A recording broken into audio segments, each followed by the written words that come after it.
What's good, guys? So, it's me, the Unlucky Planet, that one popular Solar Balls fan YouTuber everyone knows. So, yeah, for those of you who recognize me, I know what you're thinking. Lego reviews, really? Okay, well, hear me out. This doesn't mean my rather dead main channel is being even deader. I've actually been uploading my main content there again, but, Legos have been my thing for over a decade longer than space has been my thing, and our fixations pivot and loop back around. So I just thought, why not make use of a secondary channel I never used in the first place, and enjoy my love for retro, mostly space-themed Lego in the form of reviewing and analyzing these as I collect them. This is just kind of a little side gig I want to do here and there for fun. Of course, I'm not going to promise a certain amount of these, but I'll review these as I add to my collection slowly. I actually have a lot of the classic space sets already. I've been collecting for over a few months, so I will admit there's not a lot of room in our house for a permanent layout, but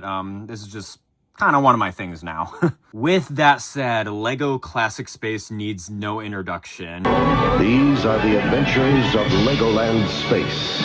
Its unending mission to explore the depths of imagination, to seek out brave new worlds of excitement, to boldly go where no child has gone before. Each set sold separately. It's one of the first core Lego themes brought globally in the late 70s, and also some of the first to introduce the finalized articulated minifigs we all know and love up to this day.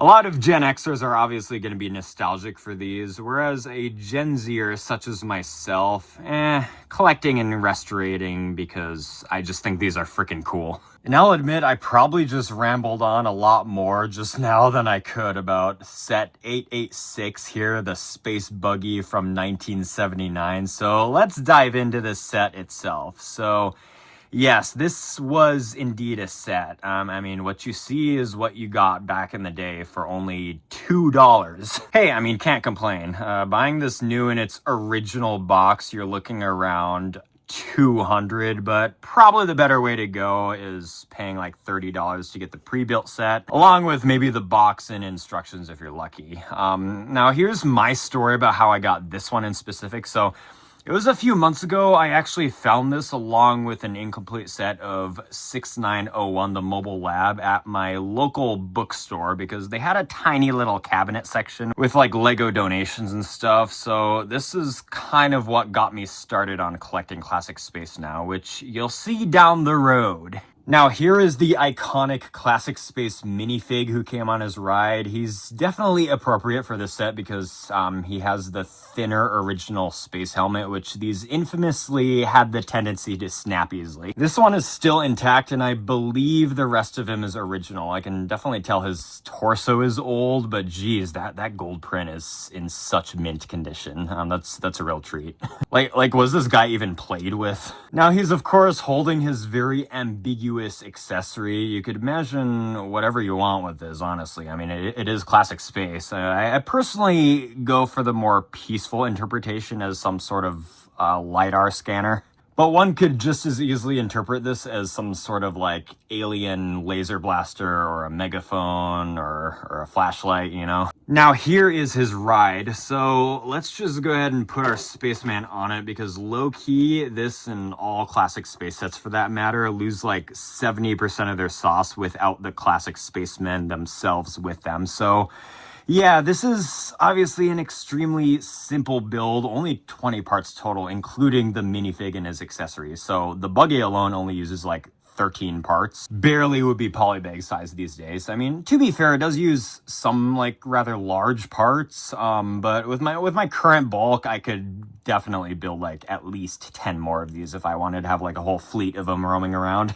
Speaking of which, finding all these pieces in old light gray just from bulk is really not that hard at all. Like even finding these wheel pieces, like with it uses like the old style of wheels with just like the pre-assembled metal axle with the iconic red nubs. Back in the day, you really only had to put the tires on those, so yeah, the tires are considered separate parts from the actual axle piece, but I would say probably hands down the most difficult piece in the set to find is the old light gray air tank piece. These were very loosely attached, and no surprise when buying a lot of these complete sets used, that darn air tank is always missing. I will admit though, I think this thing still looks good with like a new light gray version of that piece and even black. Now frankly, I've always kind of felt it was a bit of a strange design element to like put an air tank piece of all things hanging down from the front of most of these early space vehicles. It just kind of looks like a butt crack a little bit.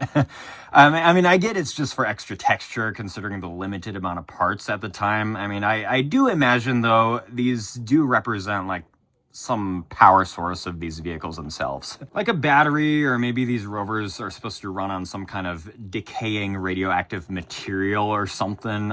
See, using my imagination, I love it. So yeah, you know, not a whole lot to say about this set itself. I mean, you know, it's just the simplest mode of transportation from A to B for our classic spacemen, just kind of on scouting missions, you know, scanning his surroundings. It's also the most common build by far in this line. I mean, it came in most of the bigger sets like the Galaxy Explorer, the Beta 1 command base, and the original command center, which is back there. See, same exact build.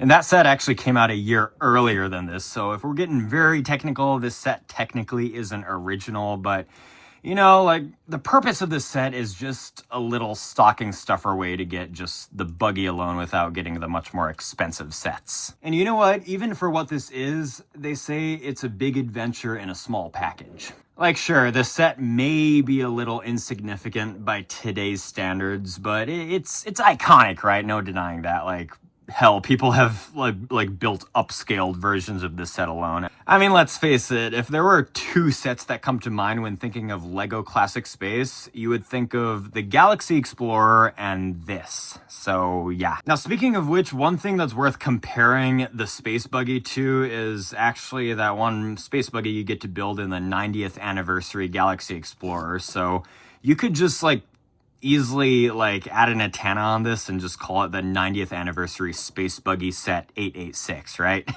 Now, it was quite a lucky find to find this with all the pieces intact, including the air tank and an amazing looking minifig, but I did not get the box or the instructions with it. So I'll go ahead and post a screenshot of the real eye candy on the back of every box of these classic space sets. They gave you several ideas of some alternate builds you can do.